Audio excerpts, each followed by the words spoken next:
ஆண்கள் தங்கள் நண்பர்களை மாற்ற மாட்டார்கள். தங்கள் போன் நம்பரையும் மாற்ற மாட்டார்கள். முதல் காதலியை அவர்கள் மறக்க மாட்டார்கள். முதல் காதலியை நினைத்துக் கொண்டு மனைவியை வெறுக்க மாட்டார்கள். நண்பன் எதிரியானால் அவனை எதிர்க்க மாட்டார்கள். துரோகி நண்பனானால் அதையும் மறுக்க மாட்டார்கள். மனைவி தாயை பற்றி பேசுவதை தாயிடம் அவர்கள் சொல்ல மாட்டார்கள். தாய் மனைவிக்கு பேசுவதை மனைவியிடமும் சொல்ல மாட்டார்.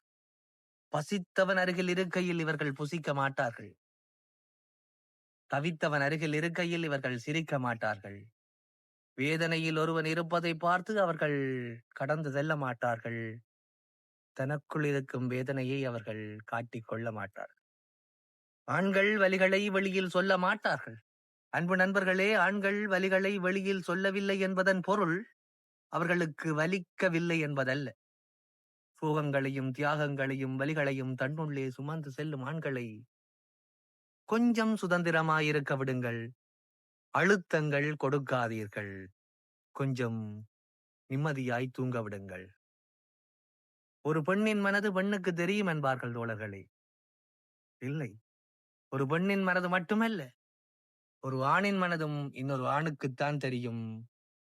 அப்படிப்பட்ட ஆணை கொஞ்சம் நிம்மதியாய் தூங்க விடுங்கள். சிந்தித்து செயலாற்றுங்கள். மீண்டும் சந்திப்போம். நான் உங்கள் அன்புடன்